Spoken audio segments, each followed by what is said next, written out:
नमस्कार, plus news में आपका स्वागत है। मैं हूं आपके साथ राजकिशन नडाल। तभी तक की मुख्य हेडलाइंस पर। कोरोना की तीसरी लहर में पहली राहत, बिहार में संक्रमण की रफ्तार कम हुई। नालंदा में शराब कांड पर बोले अपर मुख्य सचिव के पाठक, दोषियों पर होगी कार्रवाई। पटना में बीएड फीस वृद्धि और नई शिक्षा नीति के विरोध में छात्र संगठन सड़क पर उतरकर आगजनी व प्रदर्शन किए। और दिसंबर पर भारी, जनवरी की सर्दी, पटना समेत 1 दर्जन जिलों में कोल्ड डे का अलर्ट जारी। अब खबरें विस्तार से। कोरोना महामारी की तीसरी लहर के पीछे राहत की पहली खबर सामने आई है। बिहार में कोरोना संक्रमण का रफ्तार पहली बार कम होता दिख रहा है। जो आंकड़े सामने आ रहे हैं उसके बाद संक्रमण की रफ्तार कम होने के संकेत मिले हैं।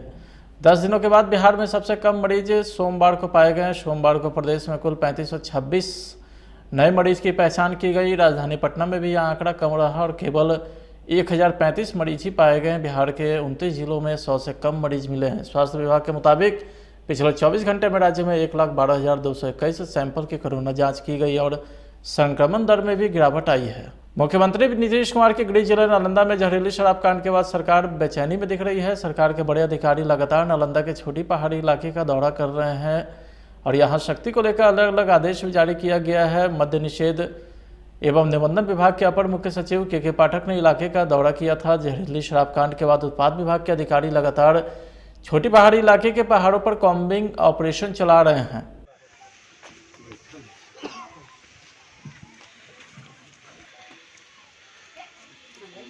उत्तर प्रदेश विधानसभा चुनाव में बीजेपी और जदयू का गठबंधन होना अब लगभग असंभव दिख रहा है। बिहार में साथ मिलकर सरकार चलाने वाले दोनों दल उत्तर प्रदेश विधानसभा चुनाव में एक दूसरे के खिलाफ प्रत्याशी उतारेंगे।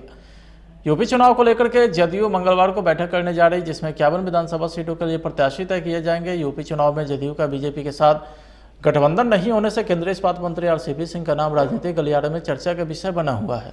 हमारी पार्टी का गठबंधन राष्ट्रीय स्तर पर और बिहार प्रदेश के स्तर पर भारतीय जनता पार्टी के साथ है, लेकिन अन्य प्रदेशों में भारतीय जनता पार्टी के साथ गठबंधन हो ऐसा आवश्यक नहीं होता है। पार्टी का जो राष्ट्रीय नेतृत्व है, जहां भी चुनाव हो रहे हैं वहां की प्रदेश इकाई से बात करके अंतिम रूप से निर्णय लेता है।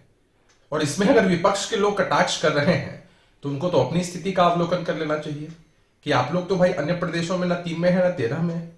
हमारी पार्टी की विचारधारा और आदरणीय नीतीश कुमार जी की जो राष्ट्रीय स्तर पर छवि है, उसके दम पर तो पार्टी चुनाव लड़ती ही रही है और बहुत सारे प्रदेशों में हमारे प्रत्याशी जीत कर आए हैं, हमें सफलता भी मिली है।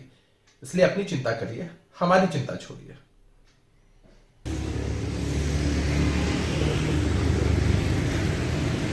जेडीयू को जब बीजेपी ने कोई भाव नहीं दिया उत्तर प्रदेश में, तो जेडीयू के राष्ट्रीय अध्यक्ष ने बीजेपी के साथ तालमेल करने के लिए, सीटों को लेकर बातचीत करने के लिए आरसीपी सिंह जी के मत्थे जिम्मेवारी सौंप दी। इसके पहले भी जितना जिम्मेवारी आरसीपी सिंह को दिया गया है, सब में वो फेल साबित हुई। तो जेडीयू के अंदर जो गुटबाजी है, जो अंदरूनी लड़ाई है, उसी का परिणाम है कि आरसीपी सिंह जी को विफल साबित करने के लिए ही कई नेता जेडीयू के लगे रहते हैं। वहाँ लड़ाई है नीतीश कुमार जी के बाद 2 नंबर पार्टी के नेता कौन होंगे। तो हर मामले में देखा गया, यूपी में भी सीटों का गठबंधन तालमेल बीजेपी के साथ नहीं हुआ, तो इसका भी दोष आरसीपी सिंह जी के मत्थे मढ़े जाएंगे। तो ये लगातार बहुत ऐसे मसले आए जिसमें आरसीपी सिंह जी नाकाम साबित हुए। जेडीयू के ही कई नेता इसमें लगे हुए रहते हैं और एक दूसरे को नीचा दिखाने की कोशिश करते हैं। इसी का परिणाम है बीजेपी तो आरसीपी सिंह जी पर अपना दावा करती है, उन पर डोरे डाले रहती है। बीजेपी से आरसीपी सिंह जी मिले हुए हैं, ऐसा सब लोग कहते हैं, लेकिन जेडीयू का अब कोई भविष्य नहीं है। जेडीयू अब आने वाले दिनों में विलुप्त हो जाएगी। बीएड फीस वृद्धि व नई शिक्षा नीति के विरोध को लेकर के छात्र संगठन ने पटना विश्वविद्यालय के सामने प्रदर्शन किया है। सड़कों पर उतरकर आगजनी की है और विश्वविद्यालय के खिलाफ जमकर नारेबाजी की है। छात्रों की मांग है कि बीएड की फीस 1800 से बढ़ाकर 1.5 लाख रुपये किया गया था और छात्र संगठन की आवाज़ पर उसे 25,000 किया गया, लेकिन जो पहले 1800 फीस था उसे ही रखने की मांग की जा रही है। छात्र संगठन ने सीनेट की बैठक का भी बहिष्कार किया है।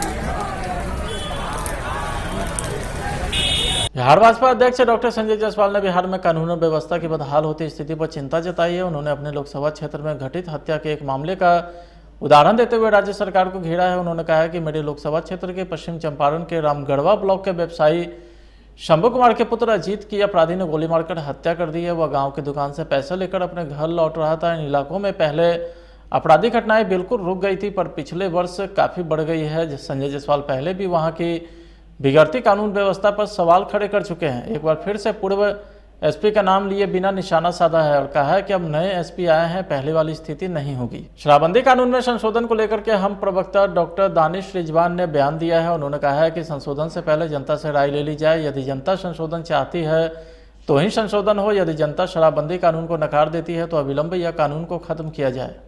देखिए, शराबबंदी कानून में किसी तरह का संशोधन लाने से पहले मैं माननीय मुख्यमंत्री नीतीश कुमार जी से अनुरोध करूंगा कि कोई संशोधन नहीं लाकर पहले जनता के बीच में सर्वे करा लीजिए कि बिहार की जनता क्या चाहती है। अगर बिहार की जनता ये चाहती है कि संशोधन हो जाए तो हम भी उसके साथ खड़े हैं, और अगर बिहार की जनता चाहती है कि इस कानून को वापस से लिया जाए तो अविलंब इस कानून को हटा दिया जाए। यही राज्य हित में होगा, यही आम जनता की भावनाओं के साथ। दिसंबर के महीने में सर्दी में भले ही परेशान किया हो, लेकिन इस बार जनवरी महीने की सर्दी सबसे ज्यादा भारी पड़ गई है। दिसंबर के तीसरे हफ्ते में सर्दी का जबरदस्त सितम देखने को मिल रहा है। पूरा बिहार सर्दी की चपेट में है और पटना समेत राज्य के लगभग 12 जिलों में कोल्ड डे कंडीशन बना हुआ है। मौसम विभाग ने 1 दर्जन जिलों के लिए कोल्ड डे का अलर्ट जारी किया है, जबकि 26 जिले ऐसे हैं जहां पारा 10 डिग्री से नीचे है।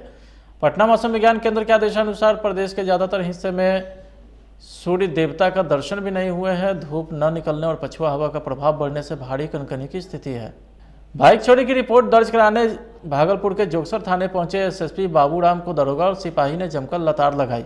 थाने में मौजूद पुलिसकर्मी ने एसएसपी से कहा कि ज़्यादा हीरो मत बनो। दरअसल जिले की कानून व्यवस्था को जानने के लिए भागलपुर एसएसपी बाबूराम देर रात जोगसर थाने पहुंचे थे, जहां पहुंचकर उन्होंने बाइक चोरी की रिपोर्ट लिखने के बाद पुलिसकर्मी से कही। एसएसपी ने कहा कि उनकी बाइक थाने के बाहर खड़ी थी, जिसे किसी ने चुरा लिया। इतना सुनते ही थाने में मौजूद दरोगा साहब उन्हें पहचान नहीं पाए। उनके इस बात पर भड़क गए। किसी ने एसएसपी को नहीं पहचाना। दरोगा के साथ साथ सभी पुलिसकर्मी ने इस दौरान एसएसपी को हड़काने लगे। जब थानाध्यक्ष अजय अजवनी को इसकी जानकारी हुई तो भागे भागे थाने पहुंचे, जहां सभी पदाधिकारी और सिपाही को उन्होंने खड़ी खोटी सुनाई। हम लोग पूरी तरह से तत्पर हैं कि पुलिस को एकदम पब्लिक फ्रेंडली बनाया जाए, और चाहे जो भी वर्कलोड हो, जो भी परेशानी हो, लेकिन पब्लिक के साथ अच्छे से व्यवहार करना है, अच्छे से बात करनी है। सभी लोगों को, अपने सभी जो अधीनस्थ लोग हैं उनको इसके बारे में फिर से डायरेक्शन दिया जाएगा, उनको सेंसिटाइज किया जाएगा कि बात सबसे अच्छे से करें, काम वही करें जो विधि सम्मत है, जो नियमानुसार है, लेकिन बात सबकी सुनें। थाना पे कोई आता है उसको बिठाएं और उसके साथ अच्छा व्यवहार करें, और पब्लिक से उम्मीद है कि वो पुलिस के ऊपर भरोसा करें और हम लोगों को सहयोग करें ताकि अपराध नियंत्रण में मदद मिले। औरंगाबाद के मदनपुर प्रखंड कार्यालय में थाना व सीआरपीएफ कैंप पर हमला करने के आरोप में मदनपुर थाना सीआरपीएफ पुलिस ने नक्सल को गिरफ्तार किया है।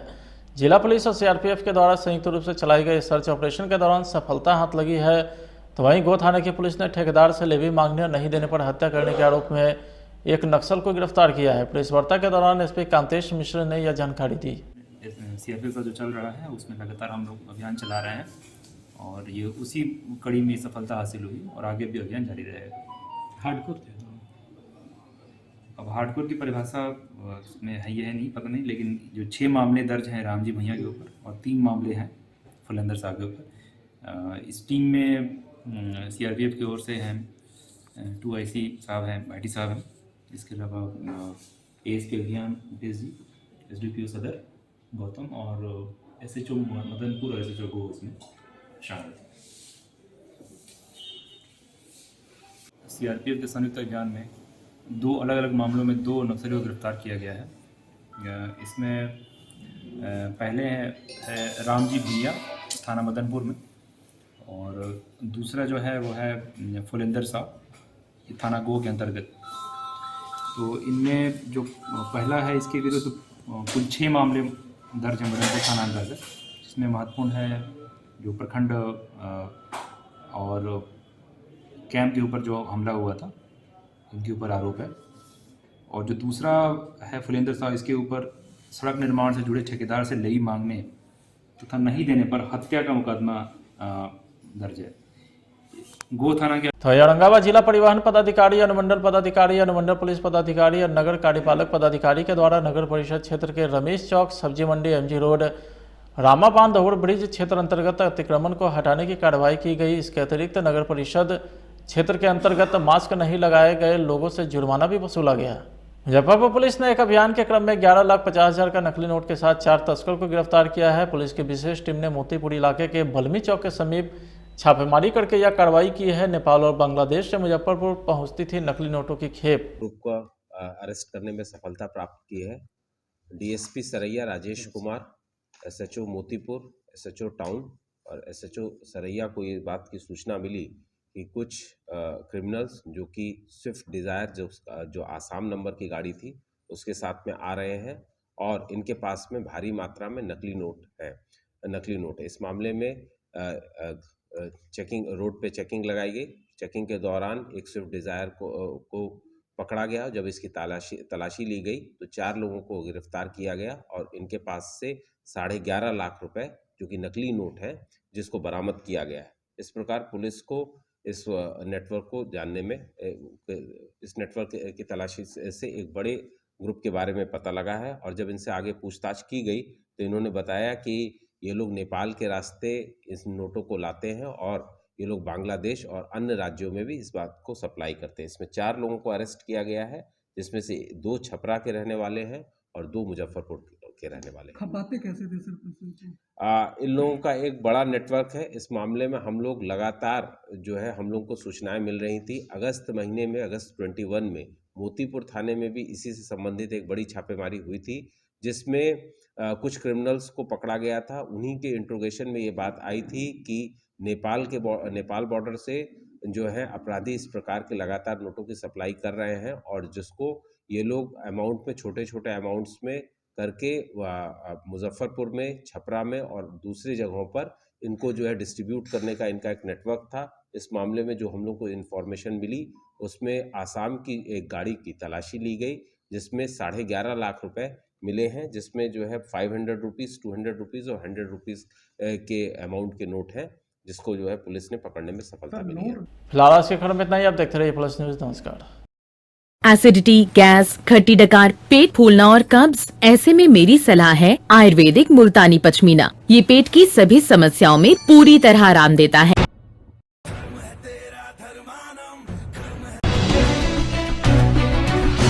कोरोना महामारी की तीसरी लहर के पीछे राहत की पहली खबर सामने आई है। बिहार में कोरोना संक्रमण का रफ्तार पहली बार कम होता दिख रहा है।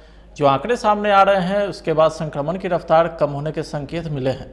10 दिनों के बाद बिहार में सबसे कम मरीज सोमवार को पाए गए। सोमवार को प्रदेश में कुल 3526 नए मरीज की पहचान की गई। राजधानी पटना में भी यह आंकड़ा कम रहा और केवल 1035 मरीज ही पाए गए। बिहार के 29 जिलों में 100 से कम मरीज मिले हैं। स्वास्थ्य विभाग के मुताबिक पिछले 24 घंटे में राज्य में 1,12,221 सैंपल की कोरोना जांच की गई और संक्रमण दर में भी गिरावट आई है।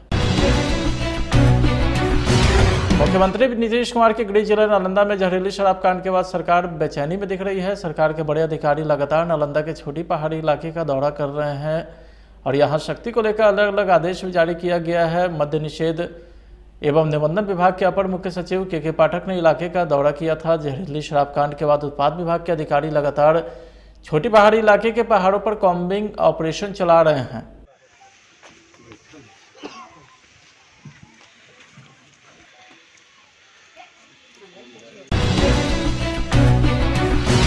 उत्तर प्रदेश विधानसभा चुनाव में बीजेपी और जदयू का गठबंधन होना अब लगभग असंभव दिख रहा है। बिहार में साथ मिलकर सरकार चलाने वाले दोनों दल उत्तर प्रदेश विधानसभा चुनाव में एक दूसरे के खिलाफ प्रत्याशी उतारेंगे। यूपी चुनाव को लेकर के जदयू मंगलवार को बैठक करने जा रही, जिसमें 51 विधानसभा सीटों के लिए प्रत्याशी तय किए जाएंगे। यूपी चुनाव में जदयू का बीजेपी के साथ गठबंधन नहीं होने से केंद्रीय इस्पात मंत्री आरसीपी सिंह का नाम राजनीतिक गलियारे में चर्चा का विषय बना हुआ है। हमारी पार्टी का गठबंधन राष्ट्रीय स्तर पर और बिहार प्रदेश के स्तर पर भारतीय जनता पार्टी के साथ है, लेकिन अन्य प्रदेशों में भारतीय जनता पार्टी के साथ गठबंधन हो ऐसा आवश्यक नहीं होता है। पार्टी का जो राष्ट्रीय नेतृत्व है, जहां भी चुनाव हो रहे हैं वहां की प्रदेश इकाई से बात करके अंतिम रूप से निर्णय लेता है। और इसमें अगर विपक्ष के लोग कटाक्ष कर रहे हैं तो उनको तो अपनी स्थिति का अवलोकन कर लेना चाहिए कि आप लोग तो भाई अन्य प्रदेशों में न 3 में है न 13 में है। हमारी पार्टी की विचारधारा और आदरणीय नीतीश कुमार जी की जो राष्ट्रीय स्तर पर छवि है, उसके दम पर तो पार्टी चुनाव लड़ती ही रही है और बहुत सारे प्रदेशों में हमारे प्रत्याशी जीत कर आए हैं, हमें सफलता भी मिली है। इसलिए अपनी चिंता करिए, हमारी चिंता छोड़िए।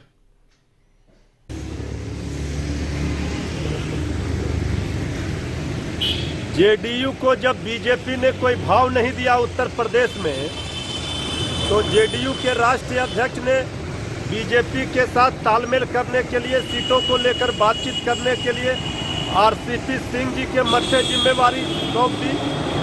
इसके पहले भी जितना जिम्मेवारी आरसीपी सिंह को दिया गया है, सब में वो फेल साबित हुए।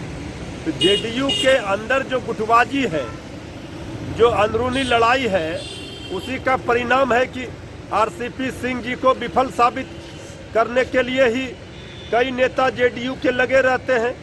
वहाँ लड़ाई है नीतीश कुमार जी के बाद 2 नंबर पार्टी के नेता कौन होंगे। तो हर मामले में देखा गया, यूपी में भी सीटों का गठबंधन तालमेल बीजेपी के साथ नहीं हुआ, तो इसका भी दोष आरसीपी सिंह जी के मत्थे मढ़े जाएंगे।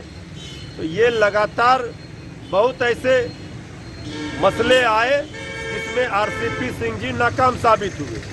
जेडीयू के ही कई नेता इसमें लगे हुए रहते हैं और एक दूसरे को नीचा दिखाने की कोशिश करते हैं। इसी का परिणाम है बीजेपी तो आरसीपी सिंह जी पर अपना दावा करती है, उन पर डोरे डाले रहती है। बीजेपी से आरसीपी सिंह जी मिले हुए हैं, ऐसा सब लोग कहते हैं, लेकिन जेडीयू का अब कोई भविष्य नहीं है। जेडीयू अब आने वाले दिनों में विलुप्त हो जाएगी।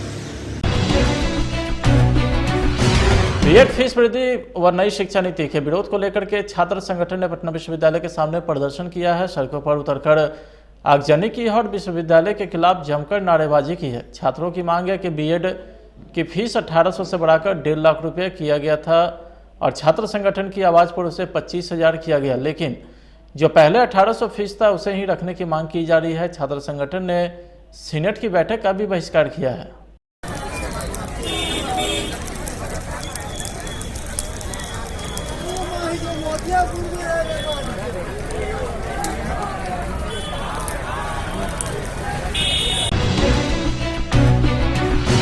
बिहार भाजपा अध्यक्ष डॉक्टर संजय जायसवाल ने बिहार में कानून और व्यवस्था की बदहाल होती स्थिति पर चिंता जताई है। उन्होंने अपने लोकसभा क्षेत्र में घटित हत्या के एक मामले का उदाहरण देते हुए राज्य सरकार को घेरा है। उन्होंने कहा है कि मेरे लोकसभा क्षेत्र के पश्चिम चंपारण के रामगढ़वा ब्लॉक के व्यवसायी शंभू कुमार के पुत्र अजीत की अपराधी ने गोली मारकर हत्या कर दी है। वह गाँव की दुकान से पैसे लेकर अपने घर लौट रहा था। इन इलाकों में पहले आपराधिक घटनाएं बिल्कुल रुक गई थी, पर पिछले वर्ष काफ़ी बढ़ गई है। संजय जायसवाल पहले भी वहाँ की बिगड़ती कानून व्यवस्था पर सवाल खड़े कर चुके हैं। एक बार फिर से पूर्व एसपी का नाम लिए बिना निशाना साधा है और कहा है कि अब नए एसपी आए हैं, पहले वाली स्थिति नहीं होगी। शराबबंदी कानून में संशोधन को लेकर के हम प्रवक्ता डॉक्टर दानिश रिजवान ने बयान दिया है। उन्होंने कहा है कि संशोधन से पहले जनता से राय ले ली जाए। यदि जनता संशोधन चाहती है तो ही संशोधन हो। यदि जनता शराबबंदी कानून को नकार देती है तो अविलंब यह कानून को खत्म किया जाए। देखिए, शराबबंदी कानून में किसी तरह का संशोधन लाने से पहले मैं माननीय मुख्यमंत्री नीतीश कुमार जी से अनुरोध करूंगा कि कोई संशोधन नहीं लाकर पहले जनता के बीच में सर्वे करा लीजिए कि बिहार की जनता क्या चाहती है। अगर बिहार की जनता ये चाहती है कि संशोधन हो जाए तो हम भी उसके साथ खड़े हैं, और अगर बिहार की जनता चाहती है कि इस कानून को वापिस ले लिया जाए तो अविलंब इस कानून को हटा दिया जाए। यही राज्य हित में होगा, यही आम जनता की भावनाओं के साथ। दिसंबर के महीने में सर्दी में भले ही परेशान किया हो, लेकिन इस बार जनवरी महीने की सर्दी सबसे ज़्यादा भारी पड़ गई है। दिसंबर के तीसरे हफ्ते में सर्दी का जबरदस्त सितम देखने को मिल रहा है। पूरा बिहार सर्दी की चपेट में है और पटना समेत राज्य के लगभग 12 जिलों में कोल्ड डे कंडीशन बना हुआ है। मौसम विभाग ने 1 दर्जन जिलों के लिए कोल्ड डे का अलर्ट जारी किया है, जबकि 26 जिले ऐसे हैं जहां पारा 10 डिग्री से नीचे है। पटना मौसम विज्ञान केंद्र के आदेशानुसार प्रदेश के ज़्यादातर हिस्से में सूर्य देवता का दर्शन भी नहीं हुए हैं। धूप न निकलने और पछुआ हवा का प्रभाव बढ़ने से भारी कनकनी की स्थिति है। बाइक चोरी की रिपोर्ट दर्ज कराने भागलपुर के जोगसर थाने पहुंचे एसएसपी बाबूराम को दरोगा और सिपाही ने जमकर लताड़ लगाई। थाने में मौजूद पुलिसकर्मी ने एसएसपी से कहा कि ज़्यादा हीरो मत बनो, दरअसल जिले की कानून व्यवस्था को जानने के लिए भागलपुर एसएसपी बाबूराम देर रात जोगसर थाने पहुंचे थे, जहां पहुंचकर उन्होंने बाइक चोरी की रिपोर्ट लिखने के बाद पुलिसकर्मी से कही। एसएसपी ने कहा कि उनकी बाइक थाने के बाहर खड़ी थी, जिसे किसी ने चुरा लिया। इतना सुनते ही थाने में मौजूद दरोगा साहब उन्हें पहचान नहीं पाए। उनके इस बात पर भड़क गए। किसी ने एसएसपी को नहीं पहचाना। दरोगा के साथ साथ सभी पुलिसकर्मी ने इस दौरान एसएसपी को हड़काने लगे। जब थानाध्यक्ष अजय अजवनी को इसकी जानकारी हुई तो वो भागे भागे थाने पहुंचे, जहां सभी पदाधिकारी और सिपाही को उन्होंने खड़ी खोटी सुनाई। हम लोग पूरी तरह से तत्पर हैं कि पुलिस को एकदम पब्लिक फ्रेंडली बनाया जाए, और चाहे जो भी वर्कलोड हो, जो भी परेशानी हो, लेकिन पब्लिक के साथ अच्छे से व्यवहार करना है, अच्छे से बात करनी है। सभी लोगों को, अपने सभी जो अधीनस्थ लोग हैं उनको इसके बारे में फिर से डायरेक्शन दिया जाएगा, उनको सेंसिटाइज किया जाएगा कि बात सबसे अच्छे से करें, काम वही करें जो विधि सम्मत है, जो नियमानुसार है, लेकिन बात सबकी सुनें। थाना पे कोई आता है उसको बिठाएं और उसके साथ अच्छा व्यवहार करें, और पब्लिक से उम्मीद है कि वो पुलिस के ऊपर भरोसा करें और हम लोगों को सहयोग करें, ताकि अपराध नियंत्रण में मदद मिले। औरंगाबाद के मदनपुर प्रखंड कार्यालय में थाना व सीआरपीएफ कैंप पर हमला करने के आरोप में मदनपुर थाना सीआरपीएफ पुलिस ने नक्सल को गिरफ्तार किया है। जिला पुलिस और सीआरपीएफ के द्वारा संयुक्त रूप से चलाई गई सर्च ऑपरेशन के दौरान सफलता हाथ लगी है। तो वहीं गो थाने की पुलिस ने ठेकेदार से लेवी मांगने और नहीं देने पर हत्या करने के आरोप में एक नक्सल को गिरफ्तार किया है। प्रेस वार्ता के दौरान एसपी कांतेश मिश्र ने यह जानकारी दी। सीआरपीएफ का जो चल रहा है उसमें लगातार हम लोग अभियान चला रहे हैं, और ये उसी कड़ी में सफलता हासिल हुई, और आगे भी अभियान जारी रहेगा।